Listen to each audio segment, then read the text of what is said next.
ಪೂಜೆ ಆಯ್ತು, ಅರ್ಶನ ಕುಂಕುಮ ತಗೊಂಡಿದ್ದಾಯ್ತು, ಹೊರಡಣ್ವಾ? ಅದಕ್ಕೆ ಅವ್ರ ಅಪ್ಪ ಅಮ್ಮನೂ ಬಂದಿದ್ದಾರೆ, ಅವ್ರಿಗೂ ಒಂದು ಮಾತು ಹೇಳಿದಿದ್ರೆ ಚೆನ್ನಾಗಿರ್ತಿತ್ತು. ಅವರೇ ಇಲ್ಲಿಗೆ ಬರ್ತಾರಾ ಅಥವಾ ನಾವೇ ಅಲ್ಲಿಗೆ ಹೋಗ್ಬೇಕಾ? ಇಲ್ಲ ಇಲ್ಲ, ನಾ ಕರ್ಕೊಂಡು ಬರ್ತೀನಿ. ಬಂದ್ರಲ್ವಾ? ಏನ್ ಇನ್ಸ್ಪೆಕ್ಟ್ರೆ ಗರಂ ಆಗಿದ್ದೀರಾ? ಏನಾಯ್ತು? ಈ ಮನೆಯವರು ಸುಳ್ಳು ಹೇಳ್ತಾರೆ, ಮೋಸ ಮಾಡ್ತಾರೆ ಅಂತ ಗೊತ್ತಿತ್ತು, ಆದ್ರೆ ಕಳ್ತನೂ ಮಾಡ್ತಾರೆ ಅನ್ನೋದು ಇವತ್ತೇ ಗೊತ್ತಾಗಿದ್ದು.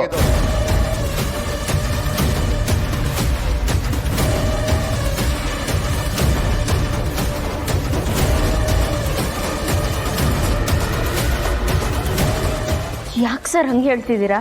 ನನ್ನ ಮಗಳಿಗೆ ಪ್ರೀತಿಯಿಂದ ತಂದ್ಕೊಟ್ಟ ನೆಕ್ಲೆಸ್ಸು ಕಳ್ತನ ಆಗಿದೆ.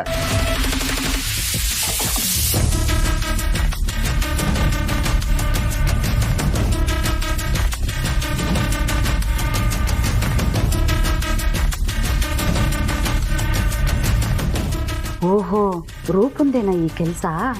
ಸಾಹೇಬ್ರೆ, ನಮ್ಮನೆಯಲ್ಲಿ ಯಾರಿಗೂ ಕಳ್ತನ ಮಾಡೋ ಚಾಳಿ ಇಲ್ಲ, ಅಲ್ಲೇ ಎಲ್ಲೋ ಇರಬೇಕು. ನೀನ್ ಪಿ ಸಿ ಆದ್ರೆ ನಾನು ಇನ್ಸ್ಪೆಕ್ಟರ್ ಅನ್ನೋದು ಮರಿಬೇಡ.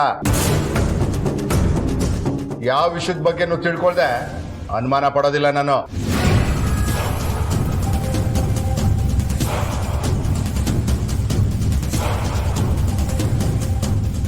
ರೂಮಲ್ಲೆಲ್ಲ ಹುಡ್ಕಾಯ್ತು, ಎಲ್ಲೂ ಸಿಕ್ಕಿಲ್ಲ ಅಂದ್ರೆ ಏನರ್ಥ?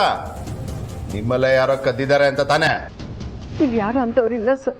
ಮತ್ತೆ ನನ್ನ ಮಗಳು ಇಟ್ಟಿದ್ ನೆಕ್ಲೆಸ್ ಎಲ್ಲೋಯ್ತು?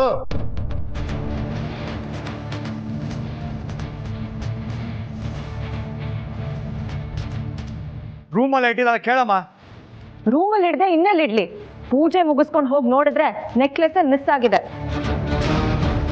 ಮಿಸ್ ಆಗಿದೆ ಅನ್ಬೇಡ ಮಗಳ, ಕಳ್ತನ ಆಗಿದೆ ಅನ್ನೋ. ಒಂದ್ಸಲ ನೀನೊಂದ್ಸಲ ಹೋಗಿ ಸರಿಯಾಗಿ ನೋಡು. ಬೇಕಾಗಿಲ್ಲ, ಈ ಮನೆಯವ್ರು ಹುಡುಕ್ತರು ಅದೆಲ್ಲೂ ಸಿಗಲ್ಲ. ಯಾಕಂದ್ರೆ ಆ ನೆಕ್ಲೆಸ್ ಅಲ್ಲಿ ಇಲ್ವೇ ಇಲ್ಲ. ನಿಮಗೆ ಬಡತನ ಇದೆ, ದರಿದ್ರ ಒಕ್ಕರ್ಸ್ಕೊಂಡಿದೆ ಅಂತ ಗೊತ್ತಿತ್ತು, ಆದ್ರೆ ಕದಿಯೋ ಕೈಯಲ್ಲಿದೆ ಅಂತ ಇವತ್ತೇ ಗೊತ್ತಾಗಿದ್ದು. ಇನ್ಸ್ಪೆಕ್ಟರ್,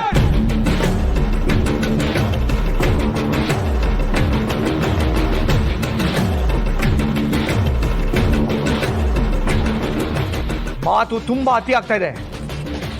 ನಮ್ಮ ಅಪ್ಪ ಅಮ್ಮನ ಬಗ್ಗೆ, ಕುಟುಂಬದ ಬಗ್ಗೆ ಇನ್ನೊಂದು ಮಾತಾಡಿದ್ರು ನಾನು ಮಾತ್ರ ಸುಮ್ಮನಿರಲ್ಲ.